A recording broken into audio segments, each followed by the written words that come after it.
સ્વાગત છે મિત્રો ગુજુગાન ચેનલમાં. આની પહેલાના વિડીયોમાં આપણે વાત કરી હતી કે તમારે ડ્રાઇવિંગ લાયસન્સ કઢાવવું હોય તો તમે કઈ રીતે કઢાવી શકો છો.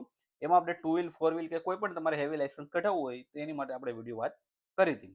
તો જનરલી જે લોકો ડ્રાઇવિંગ લાયસન્સમાં પ્રોસેસ કરતા હોય એને ખ્યાલ હશે કે આપણે પહેલા આપણું લર્નિંગ લાયસન્સ નીકળતું હોય છે અને પછી આપણું ફાઇનલ ડીએલ નીકળતું હોય છે. તો લર્નિંગ લાયસન્સ તમારી પાસે નીકળી જાય પછી તમારે ડીએલ માટે કે ફાઇનલ ડ્રાઇવિંગ ટેસ્ટ આપવા માટે એની માટે સ્લોટ બુક કરવાનો હોતો હોય છે.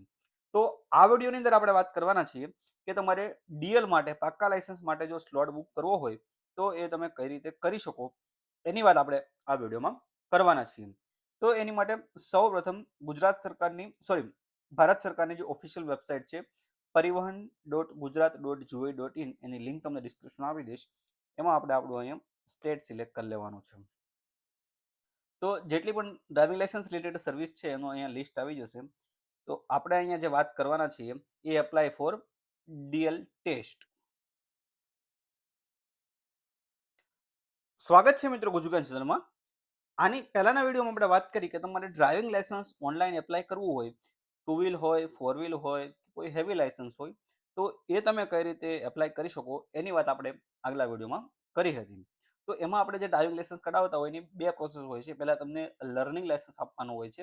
લર્નિંગ તમારી પાસે આવી જાય, એક્ઝામ તમે ક્લિયર કરી નાખો એટલે પછી તમને 30 દિવસનો સમય આપવામાં આવે છે શીખવા માટે. એ તમે તમારો લર્નિંગ ફેઝ કમ્પ્લીટ કરી લો પછી 30 દિવસ પછી તમે ડીએલ માટે તમારે ટેસ્ટ આપવાની હોય છે, જે આપણે પાકું લાયસન્સ કહીએ છીએ. લર્નિંગ લાયસન્સ આપણે એને કાચું લાયસન્સ કહીએ છીએ. તો જો તમારી પાસે લર્નિંગ લાયસન્સ આવી ગયું હોય અને જો તમારે હવે ડીએલ માટે એપ્લાય કરવું હોય, ડ્રાઇવિંગ ટેસ્ટ માટે એપ્લાય કરવું હોય તો એની માટે તમે કઈ રીતે સ્લોટ બુક કરી શકો એની વાત આપણે આ વિડીયોમાં કરવાના છીએ. તો એની માટે સૌપ્રથમ ભારત સરકારની જે ઓફિશિયલ વેબસાઇટ છે પરિવહન.gov.in એની લિંક તમને ડિસ્ક્રિપ્શનમાં આપી દઈશ. તો સૌપ્રથમ જો તમારે મેં તો ઓલરેડી સ્ટેટ સિલેક્ટ કરેલું છે, તમે સ્ટેટ સિલેક્ટ નહીં કરેલું હોય તો આ તમને સ્ટેટ સિલેક્ટ કરવાનું છે. એમાં આપણે આપણું સ્ટેટ છે એ સિલેક્ટ કરવાનું રહેશે કેમ કે આમાં સ્ટેટ વાઇઝ બધી સર્વિસ છે લિસ્ટેડ કરેલી હોતી હોય છે. પછી આપણે અહીંયા અપોઇન્ટમેન્ટ લેવાની છે તો અહીંયા આપણે ડીએલ ટેસ્ટ સ્લોટ બુકિંગ એની ઉપર અહીંયા ક્લિક કરવાનું છે. તો અહીંયા આપણે બે મેથડથી કરી શકીએ. એપ્લિકેશન નંબરથી પણ કરી શકીએ અને લર્નિંગ લાયસન્સ નંબરથી પણ કરી શકે. જો તમારી પાસે લર્નિંગ લાયસન્સ નંબર હોય તો અહીંયા તમારે લર્નિંગ લાયસન્સ નંબર નાખી દેવાનો છે. અહીંયા તમારી ડેટ ઓફ બર્થ નાખી દેવાની છે અને અહીંયા વેરિફિકેશન કોડ નાખશો અને સબમિટ કરશો એટલે જે તમારો રજિસ્ટર્ડ નંબર હશે એલએલ માટે, લર્નિંગ લાયસન્સ માટે, એ રજિસ્ટર મોબાઈલ નંબર ઓટીપી આવશે, એ ઓટીપી તમારે નાખવાનો છે.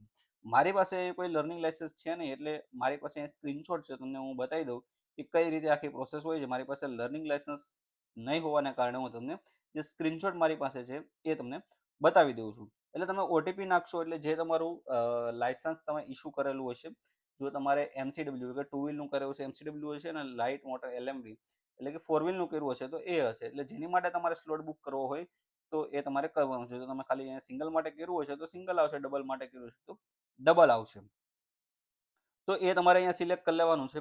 પછી નેક્સ્ટ ફેસની અંદર એટલે કે બીજા ફેસમાં જે પણ સ્લોટ અવેલેબલ છે, સ્લોટ અવેલેબલ હશે બધા ગ્રીનમાં હશે, નહીં સ્લોટ અવેલેબલ એ બધા રેડમાં હશે, હોલિડે અને ફ્યુચર એ બધા બ્લોક હશે.